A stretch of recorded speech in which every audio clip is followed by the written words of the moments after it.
Hello and once again welcome to our छोटा मोटा सा यूट्यूब चैनल जिसका नाम है मैट्रिक इंग्लिश मीडियम। कैसे हैं आप सब? उम्मीद है आप सब बिल्कुल बहुत बहुत बहुत बहुत अच्छे होंगी। आज हम लोग करेंगे चैप्टर नंबर 1 इकोनॉमिक्स का स्टार्ट।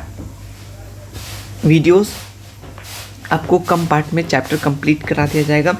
ये फुल्ली SCERT बेस्ड है, जहाँ मुझे लगा कि SCERT के डायरेक्ट बुक से लेना चाहिए। जैसे फॉर एग्जांपल आगे देख लेते हैं, यहाँ पे जो चीज़ें बुक में है वो मैंने बुक से लिया।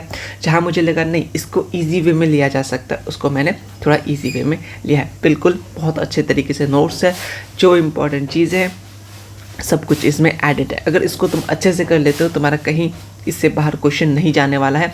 और इस वीडियो का खासियत ये रहेगा कि हमारा पढ़ाने का तरीका थोड़ा सा दूसरा रहेगा। हम लोग ज़्यादा इस चीज़ पे भी साथ साथ फोकस करेंगे एग्जामिनर कैसे क्वेश्चन बना सकता है, ठीक है। हार्ड से हार्ड या तो इजी से इजी, किस टाइप से वो सोच सकता है उस हिसाब से हम लोग सोचते हुए पढ़ते पढ़ते आगे बढ़ेंगे और इजीली चैप्टर को कम पार्टों में क्लियर करेंगे। जैसे पार्ट 1 है, पार्ट 2 ज़रूरत ना हो पार्ट 3 करने का, मेरा ज़्यादा से ज़्यादा यही कोशिश रहेगा। ये SCERT बिहार बोर्ड, जिनके पास बुक नहीं, मैं पहले बता दूं डिस्क्रिप्शन बॉक्स में लिंक है गूगल ड्राइव का, कंप्लीट SCERT का आपको SST का मिल जाएगा। सिंपल सा वहाँ से डाउनलोड कर सकते हैं। अगर आपको ये नोट्स चाहिए तो पहले वीडियो को देख लेना एक बार, क्योंकि मैं इंपॉर्टेंट चीज़ें तुम्हें बता दूंगा, उसके बाद तुम अपने नोट्स में इसको बना लेना। छोटा सा नोट्स है, ज़्यादा बड़ा नोट्स नहीं है। ये भी नोट्स आपको सिंपल सा कहाँ मिल जाएगा? डिस्क्रिप्शन बॉक्स में गूगल ड्राइव में। अभी नहीं, एक आपको शाम को जब वीडियो मिलेगा उसके जस्ट 5 आवर के बाद अपलोड कर दिया जाएगा, ठीक है। टेलीग्राम पे अगर बोलोगे तो मैं टेलीग्राम पे भी अपलोड कर दूंगा। चैप्टर नंबर 1 इकोनॉमी का, economy and the development of the history of its development, ये चैप्टर का नाम है ना। आपने NCERT पढ़ रखा तो कोई इशू नहीं, बस इसको देख लो। इस चैप्टर में बिहार के बारे में भी है, ठीक है। जब आप इस चैप्टर का इंट्रोडक्शन पढ़ोगे तो उसमें बिहार के बारे भी है, बिहार में किस तरीके से क्या है नहीं है, बिहार से रिलेटेड भी चीज़ें हैं, तो आपको पढ़ के रखना पड़ेगा और इससे पढ़ लोगे तो काम हो जाएगा। चलिए स्टार्ट करते हैं। बिफोर इंडिपेंडेंस ऑन 15 अगस्त 1947, ये डेट याद रख सकते हो, वैसे तो तुम्हें याद ही है, कभी कभी पूछ सकता है। और बहुत इजी क्वेश्चन बनाना हो तो इंडिया कब आज़ाद हुआ था क्वेश्चन पूछ सकता है ना कोई। ये नहीं कि नहीं पूछ सकता, बिल्कुल पूछ सकता, बिहार बोर्ड है, ठीक है। India was slave of British rule, आपको मालूम है इंडिया किसका गुलाम था? ब्रिटिश का था 200 सालों तक। तभी क्या बोला जाता है इंडिया को? Golden but. ये इंपॉर्टेंट है ना, आपके बुक में थोड़ा सा इसको बोल्ड करके हाईलाइट करके दिया गया, तो ये इंपॉर्टेंट है, ठीक। चलो, इंडिया को क्या बोला जाता था? Golden bird. ऑप्शन ऑब्जेक्टिव में बना सकता है कि गोल्डन बर्ड कौन सा कंट्री को बोला जाता था, ठीक है, याद रख लो। नेक्स्ट टर्म है आपका कॉलोनी। कॉलोनी आपके बुक में SCERT जो बुक है उसमें बॉक्स में ये दिया हुआ कॉलोनी का डेफिनेशन, तो ये आपके लिए इंपॉर्टेंट हो जाता है, क्योंकि ये एग्जामिनर जब भी बनाएगा आपका ये क्वेश्चन, तो वो जब बुक से बनाएगा SCERT बुक से ही क्वेश्चन फ्रेम होता है। जो लोग NCERT पढ़े हैं कोई दिक्कत नहीं, चीज़ें सिमिलर है, थोड़ा बहुत बिहार का बारे इधर उधर है, साथ साथ कवर हो जाएगा, तुम्हारा टेंशन मत लो, ठीक है। तुमने कोई नहीं, मतलब ये नहीं कि आज हम लोग ऐसे NCERT पढ़ ले तो दिक्कत हो जाएगा, नहीं, बहुत हेल्प करेगा। देखना आगे किस तरीके से ये बॉक्स के क्वेश्चन पे उसका नज़र ज़्यादा जाता है, मैंने इससे देखा है। तो कॉलोनी 2 नंबर के लिए आपको पूछ सकता है कॉलोनी क्या है? When a country live under the rule of a big prosperous nation and all its economic and business activity are direct controlled by the ruling country। मतलब जब कोई कंट्री किसके अंडर रहे? रूल के अंदर रहे, मतलब कि रूल किया जाए बिग या फिर रिच और या सक्सेसफुल नेशन द्वारा, उसका जो भी इकोनॉमिक है, बिजनेस एक्टिविटी है, डायरेक्ट कंट्रोल करे, ठीक है। कोई दूसरा रूलिंग कंट्री जो उस पर राज कर रहा है उसको क्या बोलेंगे? कॉलोनी। जैसे हम लोग ब्रिटिश के अंदर में थे, ठीक है, वो हम लोग पे 200 साल तक राज किया था, वही आपको यहाँ बताना चाह रहा है। डेफिनेशन इंपॉर्टेंट है, थोड़ा सा इसको देखते हुए चलना, ठीक है। ऐसा नहीं कि आपको यही बड़का सा डेफिनेशन याद करना, अगर आप इससे भी शॉर्ट लिख सकते हैं तो आप इसको ज़रूर ट्राई कर सकते हैं। कोई ज़रूरी नहीं है कि यहीं एज इट इज़ पेस्ट कर दिए, कम से कम 2 लाइन में लिखिएगा ताकि उसको 2 नंबर देने में भी अच्छा लगे, है ना। अब बात है मीनिंग ऑफ इकोनॉमी। इकोनॉमी का मतलब क्या होता है? जो ऑल आवर एक्टिविटीज़, जितना हमारा एक्टिविटीज़ है जिससे हम लोग क्या कर सकते हैं, इनकम कमा सकते हैं, उसको हम लोग क्या बोलते हैं? इकोनॉमिक एक्टिविटीज़, ठीक है। जैसे इस स्ट्रक्चर में वेरियस टाइप आता है इकोनॉमिक एक्टिविटी में, जैसे एग्रीकल्चर, इंडस्ट्री आ जाता है, आपका ट्रेड आ जाता है, बैंकिंग आ जाता है, इंश्योरेंस आ जाता है। यहाँ से क्वेश्चन यहाँ से सिंपल सा मीनिंग ऑफ इकोनॉमी से कोई क्वेश्चन नहीं बनने वाला है, लेकिन एग्जाम्पल से क्वेश्चन बनेगा। कहाँ से बनेगा पता चल जाएगा भाई। अब देखो, every economy perform 2 main function. क्या क्या फंक्शन हो सकता है? अगर क्वेश्चन अगर टफ बनाना हो 2 नंबर वाला तो ये पूछ सकता है ना, कि इकोनॉमी परफॉर्म करता है कितना फंक्शन में, क्या क्या। तो ये अच्छा पॉइंट है, बुक में पॉइंट वाइज दिया हुआ, तो ये एक अच्छा क्वेश्चन बन सकता है अगर क्वेश्चन को हार्ड बनाना हो। तो सबसे पहला क्या, वो प्रोड्यूस करेगा different type of goods services जो सेटिस्फाई करे किसको, नीड्स को, हम लोग का नीड्स को। नेक्स्ट, जैसे 4G था फिर भी हम लोग संतुष्टि नहीं हो रहा था, नेट स्लो चल रहा है, या 3G, तो फिर भी हम लोग संतुष्टि कराने के लिए 4G आए, फिर 5G आया, है ना। तो वही सब चीज़ें।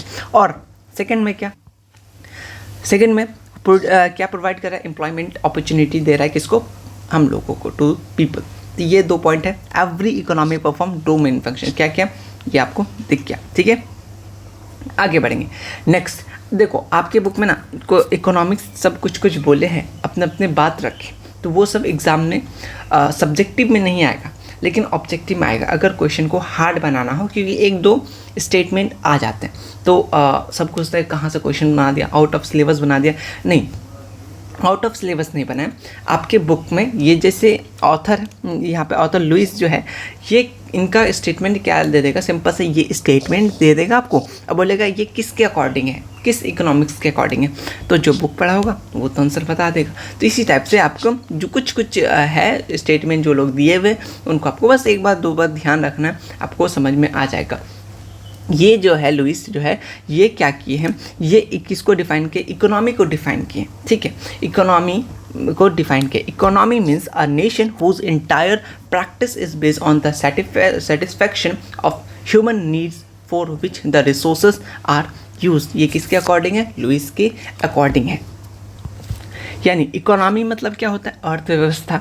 अर्थव्यवस्था का अर्थ क्या है, मतलब क्या है, एक ऐसा राष्ट्र जिसका संपूर्ण यानी पूरा का पूरा प्रैक्टिस यानी अभ्यास ह्यूमन की आवश्यकताओं को संतुष्ट पर आधारित है, जिसके लिए संसाधनों का उपयोग किया जाता है। किसके अकॉर्डिंग, ये लुइस के अकॉर्डिंग, ठीक है।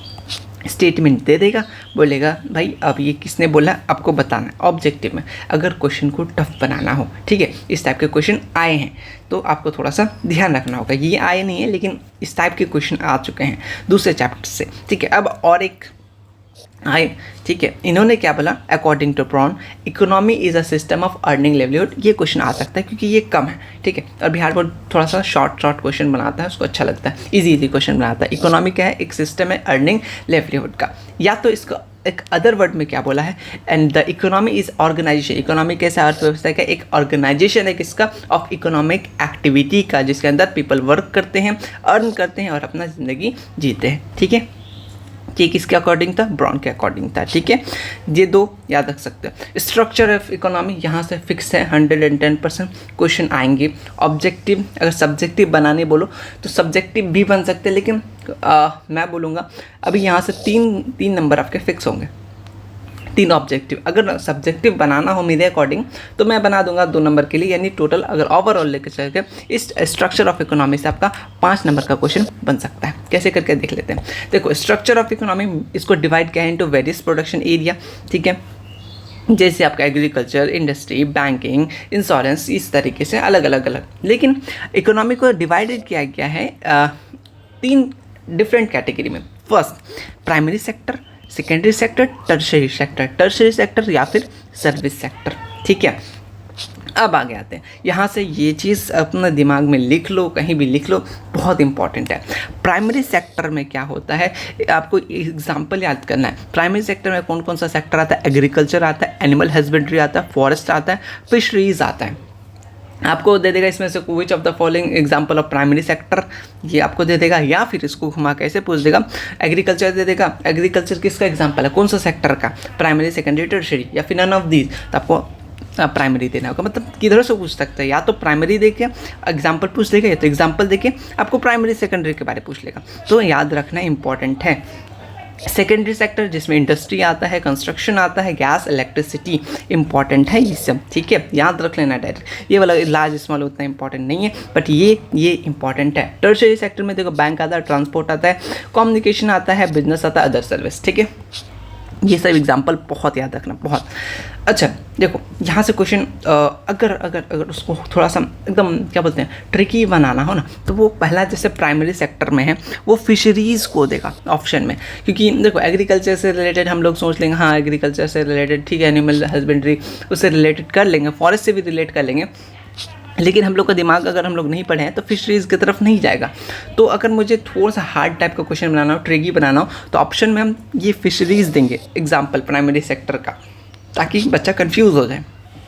तो याद रखना फिशरीज़ भी प्राइमरी सेक्टर में ही आता है, इसीलिए याद रख सकते हो, ठीक है। बाद बाकी सब तो याद रखना। सेकेंडरी सेक्टर का बनाना हो तो मैं गैस और इलेक्ट्रिसिटी ऑप्शन में दूंगा, बाद बाकी इधर उधर से दे दूंगा, क्योंकि गैस सबको इंडस्ट्री सेक्टर याद रखता है, लेकिन ये गैस और इलेक्ट्रिसिटी याद नहीं रखता है।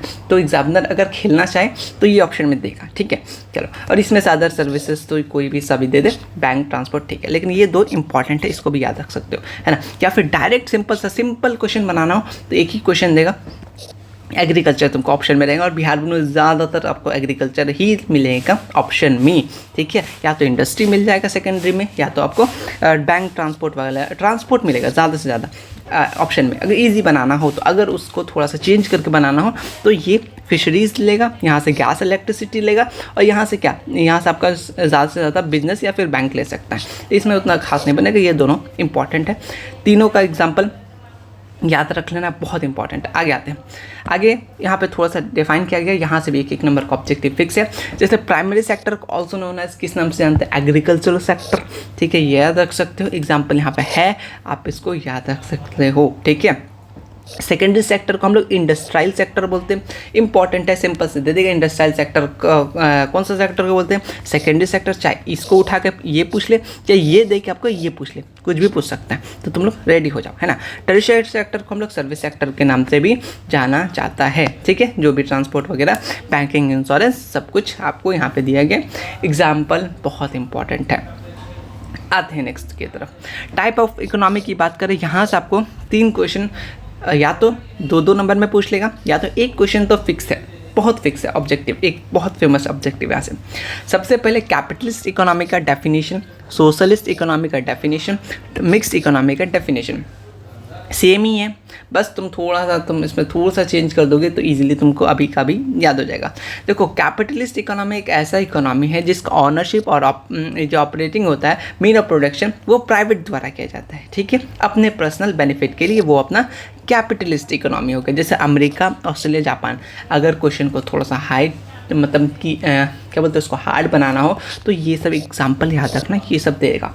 लेकिन बिहार बोर्ड इजी बनाता है तो किसका एग्जाम्पल देता है भी बता दूंगा, ठीक है। सोशलिस्ट इकोनॉमी ऐसा ही इकोनॉमी है जिसमें ऑनरशिप, ऑपरेटिंग जो भी है, जो मीन ऑफ प्रोडक्शन है वो गवर्नमेंट द्वारा किया जाता है, ठीक है। एग्जाम्पल के लिए चाइना को बात याद रखना इंपॉर्टेंट है। सोशलिस्ट इकोनॉमी, मिक्स्ड इकोनॉमी दोनों कैपिटलिस्ट और सोशलिस्ट को दोनों को मिला करके जो इकोनॉमी बनता है उसको क्या बोलेंगे, या तो वो उसमें सरकार भी रहेगा और अपना प्राइवेट भी रहेगा, उसको क्या बोलेंगे, मिक्स्ड इकोनॉमी। एग्जाम्पल है इंडिया, ठीक है, इंडिया एग्जाम्पल है, और बिहार बोर्ड में बहुत बार पूछा जाता है इसमें से किसका मिक्स्ड इकोनॉमी है, ठीक है, तो इंडिया का। और ये क्वेश्चन सिर्फ 10th में नहीं आता, 12th में भी आता है। आप BA का एग्ज़ाम दीजिएगा, ठीक है, तो उसमें भी आता है। तो ये क्वेश्चन बहुत इंपॉर्टेंट है, मिक्स्ड इकोनॉमी का एग्जाम्पल क्या है। तो एक अगर सिंपल बिहार बोर्ड में मिक्स इकोनॉमी का ज़्यादा पूछता है, लेकिन अगर थोड़ा सा टफ बनाना हो भाई, उसका आंख ऊपर भी जा सकता है बुक के, कितना बार एक ही क्वेश्चन को देखेगा। तो ये सब एग्जाम्पल तुम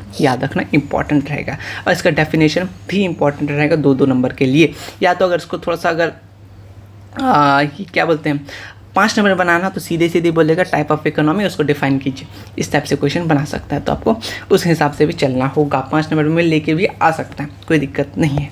अब आते हैं अब इकोनॉमी ख़त्म, अब इकोनॉमिक डेवलपमेंट। वहाँ तक हम लोग इकोनॉमी का मतलब समझा रहा था अपना, जो भी इकोनॉमिस्ट सब थे वो अलग अलग डेफिनेशन दे इकोनॉमी के बारे, है ना। अब इकोनॉमिक डेवलपमेंट के बारे में बता रहे थे, ठीक है। According to Professor Rostow, economic development is the relationship between किसके बीच में relationship, rate of increase in labor power and population growth। ये किसके अकॉर्डिंग, प्रोफेसर रोस्टो, ठीक है, याद रख सकते हो। बस थोड़ा सा इसको 1-2 बार पढ़ना, तुमको याद हो जाएगा। पूछा तो नहीं है, लेकिन हम लोग उम्मीद करते हैं अगर क्वेश्चन हार्ड बनाना हो तो ये सब स्टेटमेंट आपको दे देगा, पूछ देगा कौन बनाया है। फिर आपके नेक्स्ट प्रोफेसर आते हैं, ये उतना ज़्यादा आप ये मत लेना, एक दो चीज़ें बार बार पढ़ना, बहुत टाइम एग्जाम में, इसलिए तब तक याद हो जाएगा ना। यहाँ से देख लेते हैं और किसने क्या क्या क्या, ये थोड़ा सा इंपॉर्टेंट है, ये आ चुका है, ठीक है, थोड़ा सा इसको देख लेना, मतलब देखना क्या अभी देखेंगे हम लोग। प्रोफेसर मैरी एंड बैडविन, ये क्या डेफिनेशन दे, किसी इकोनॉमिक डेवलपमेंट का दे रही है सब। Economic development is a process whereby an economy real nation income increase over a long period of time. किसके अकॉर्डिंग, ये दोनों के अकॉर्डिंग, वैसे ये पूछेगा नहीं लेकिन फिर भी अगर आ जाए तो उसको थोड़ा सा ध्यान रख लेना। नेक्स्ट है मिस्टर, ये पता है ये जो अपना है उर्शाला हिक्स, लेकिन इनका नाम पूरा नहीं देगा, बस हिक्स दे देगा क्योंकि ऑप्शन में हिक्स था, ठीक है, ये क्वेश्चन नहीं पूछा था शायद, लेकिन ये ऑप्शन में हिक्स था, मैंने याद है कहीं देखा है मैंने। अकॉर्डिंग टू हिक्स सिंपल सा दे देगा, the concept of growth with is used with the respect of development country from economic point of view when the term development is used for developing economy। यहाँ तक है, ठीक है।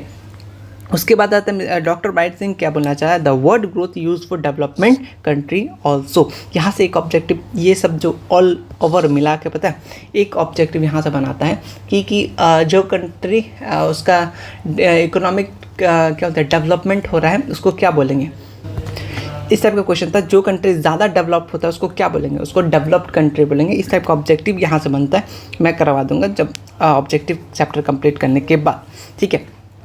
यहाँ पे बहुत इंपॉर्टेंट क्वेश्चन है, 2 नंबर हो या 5 नंबर हो, ये ज्योग्राफी में भी आपको मिलेगा और आपको यहाँ पे तो मिल ही रहा है। सस्टेनेबल डेवलपमेंट बहुत इंपॉर्टेंट है, सब्जेक्टिव में पूछ देगा।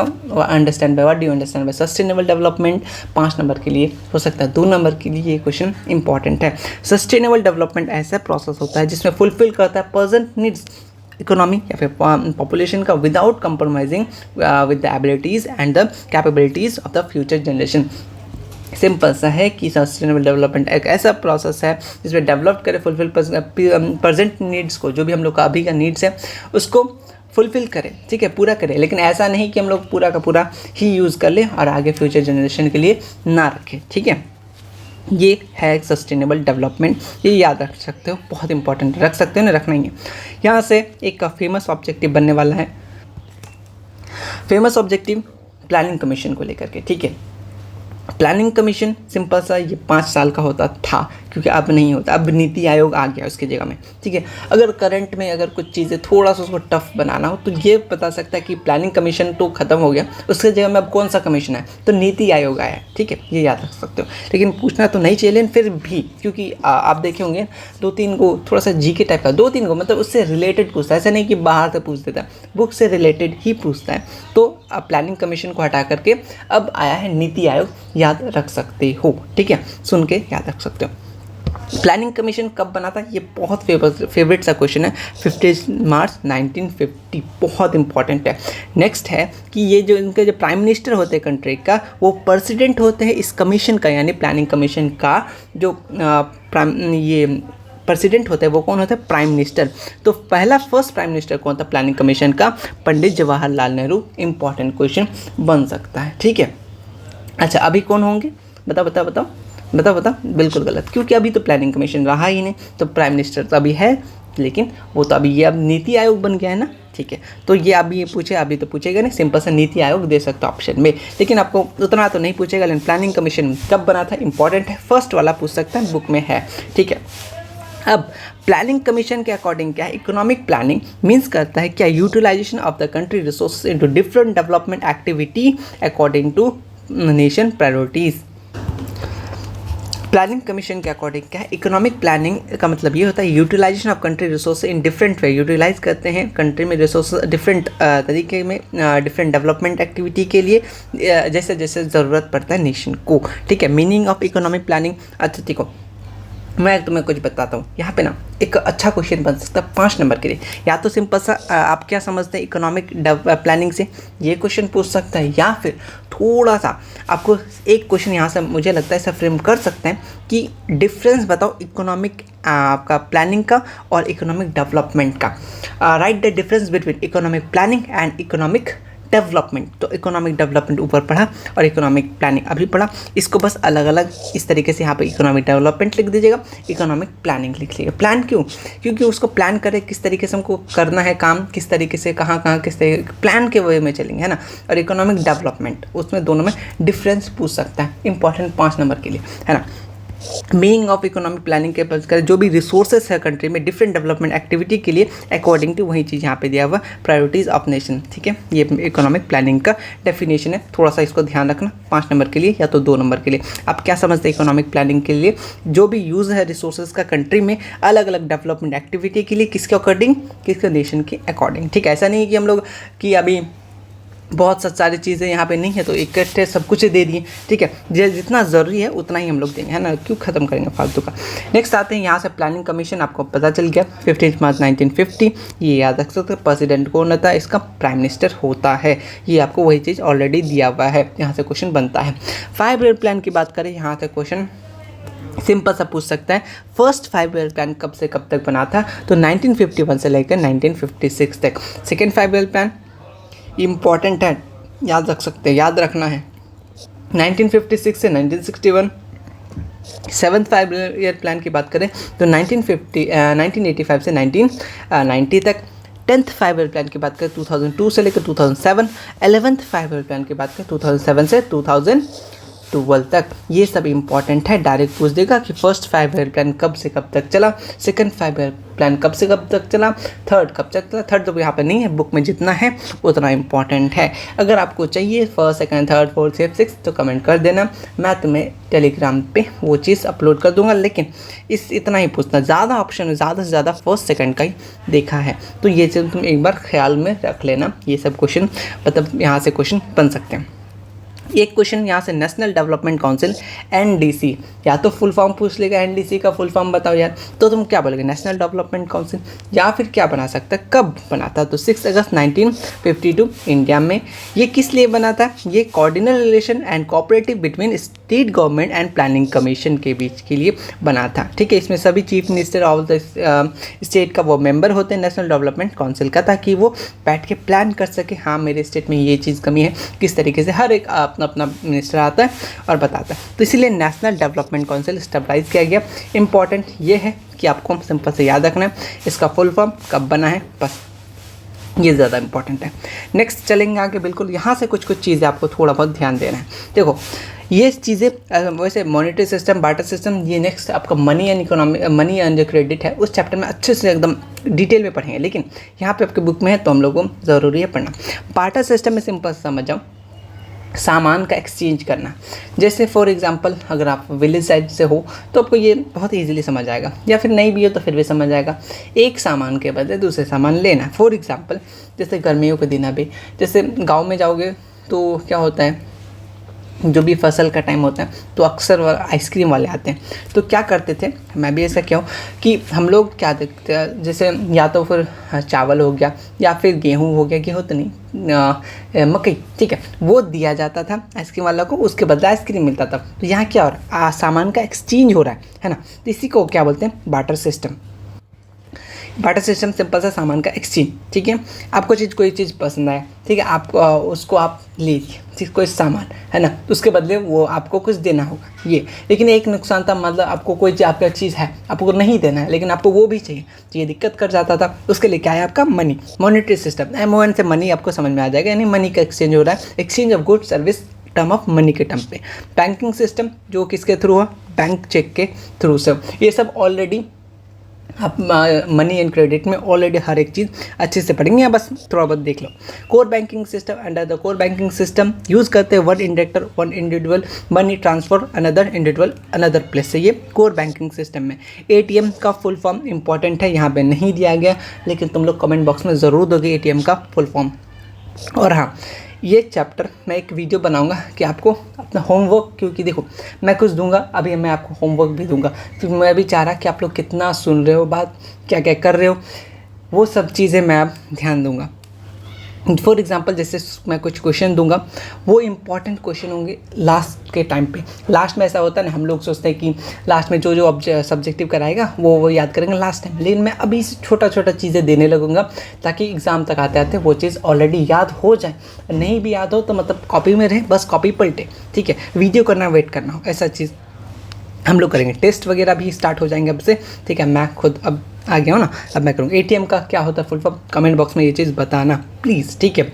चलो, ये एक क्या, the facility of withdrawal of money at any bank at any time, किसी प्लास्टिक कार्ड से होता है, ठीक है। चलिए, डेबिट कार्ड क्या होता है, एक प्लास्टिक पेटीएम कार्ड होता है जो प्रोवाइड करता है होल्डर को electronic access on the bank account financial institution, ठीक। Credit card, debit card, credit card payment होता है, इश्यू होता है user system of a payment which allow card holder pay for goods services on the basis of promise to pay them। ये credit card, debit card.